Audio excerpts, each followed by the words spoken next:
Content presented in Cheshire Corners is for educational and informational purposes only. Please consult a legal professional if you have any questions or concerns about the content of this disclaimer, this series, or the legal implications surrounding psychedelic substances in your jurisdiction.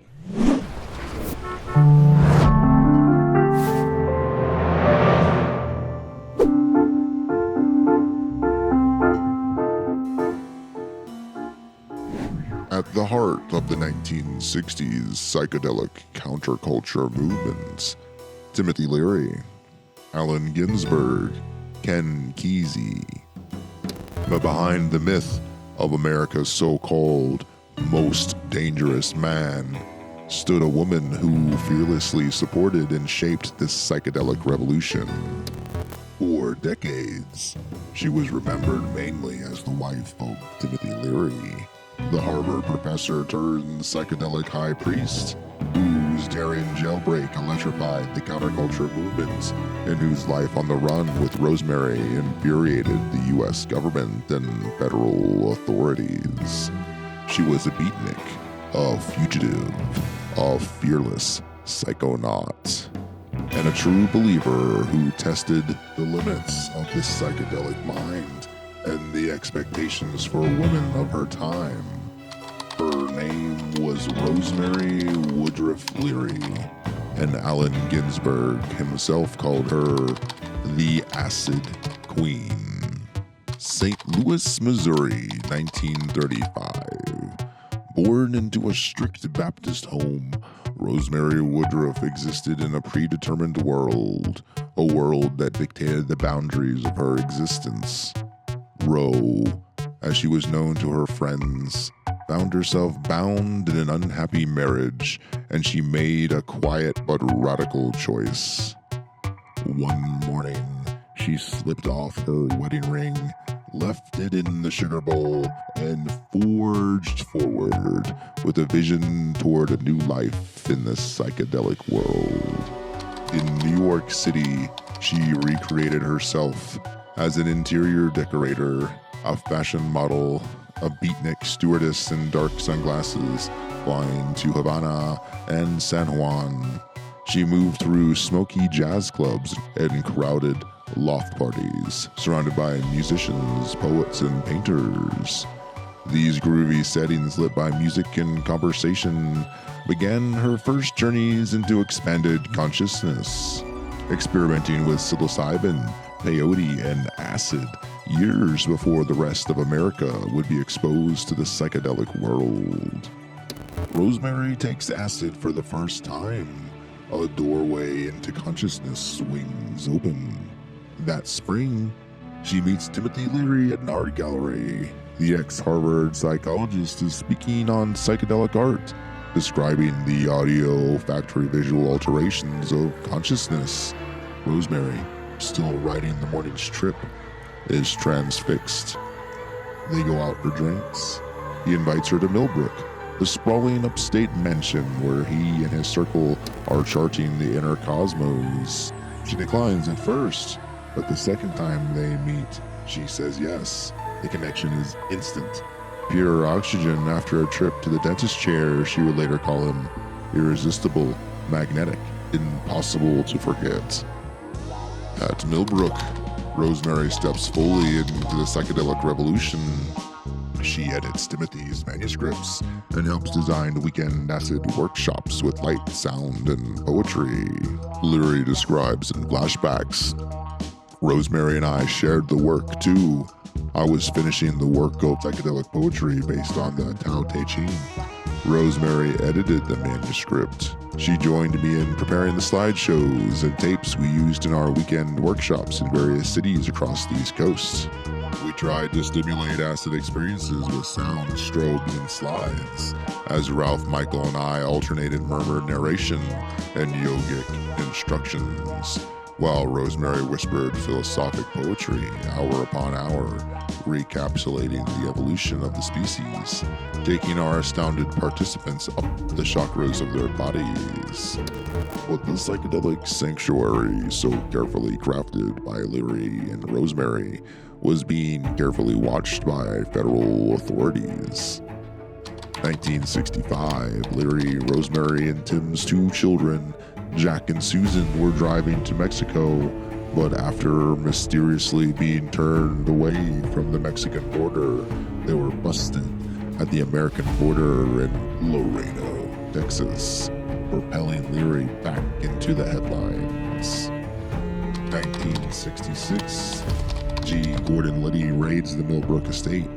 Rosemary refuses to testify before a grand jury, where she pleads the fifth to not incriminate Leary and her Millbrook friends. But the judge rejected her request for immunity, and she was charged with contempt of court, spending 30 days in solitary confinement. Rosemary served a month in jail before the charges were finally dropped, because Liddy had an invalid search warrant. 1969, Laguna Beach. Two cannabis roaches in a station wagon ashtray end up bringing a 20-year sentence for Leary. Determined to make an example out of the counterculture and psychedelic icon, the Orange County judge doled out a hefty 10-year sentence, and Ben Connolly, a U.S. district judge in Texas, added another 10 years to his sentence for an earlier Laredo, Texas bust in 1965. Rosemary, who once had no criminal record, is now under constant surveillance, and she watches her husband facing decades behind bars. A question begins to form. Will she let him be swallowed by the justice system and be lost forever? Or will she help him escape to freedom? 1970. Rosemary raises $20,000 from the Brotherhood of Eternal Love, coordinates with the Weather Underground for a getaway car, and assembles disguises, false IDs, and several safe houses in San Francisco and Washington State. The escape plan is dangerous, and she would be aggressively pursued by the FBI and the Bureau of Narcotics and Dangerous Drugs.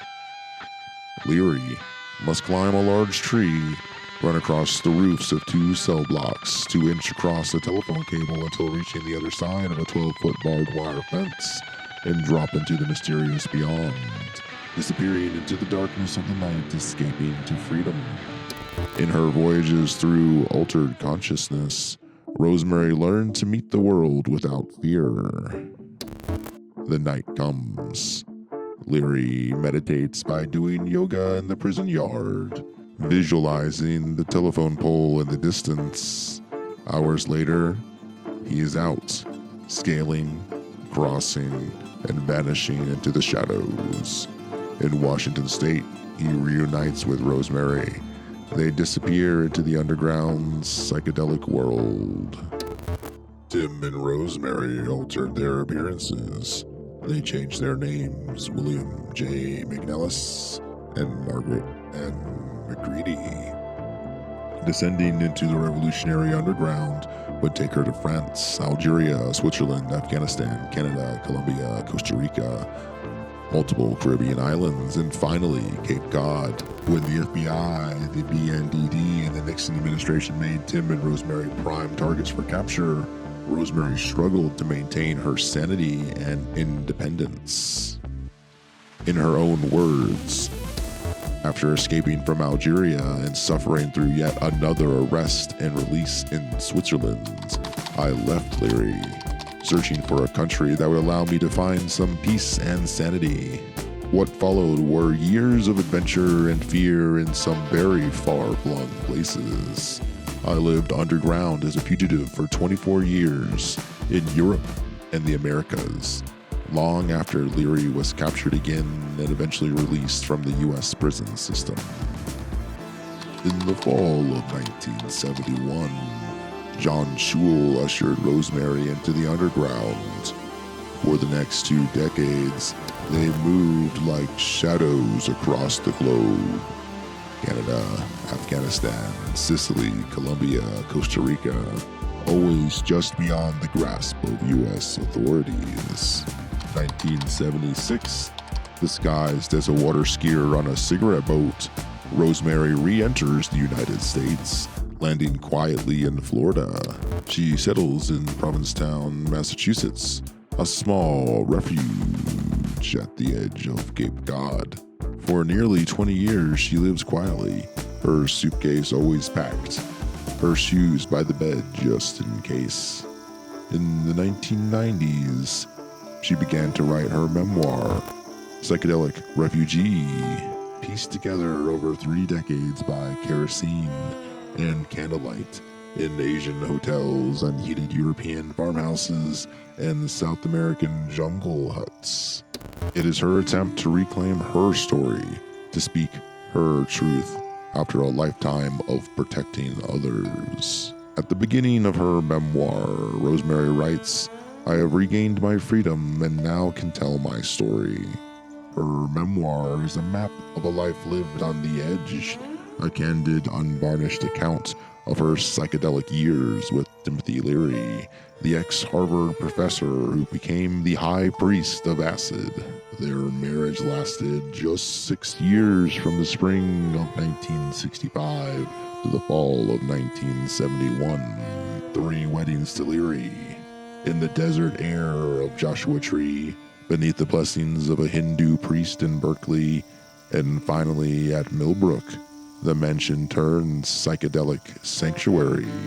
There were off-Broadway plays, police raids in Lauderdale, Millbrook, and Laguna Beach, public trials and nights in jail, and then breaking Leary out of the California men's colony, vanishing into the revolutionary underground. She crossed continents under false names: France, Algeria, Switzerland, Afghanistan, Canada, Colombia, Costa Rica, the islands of the Caribbean, before surfacing at last on Cape Cod, living in plain sight as Sarah Woodruff, the innkeeper, with a suitcase always packed and ready at a moment's notice. Rosemary Woodruff Leary passed away on February 7th, 2002, at her home in Aptos, California, at the age of 66.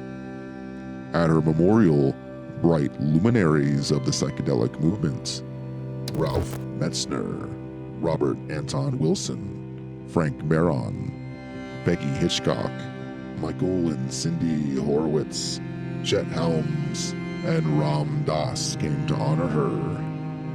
She had risked everything to defend the right to expand consciousness in the psychedelic world.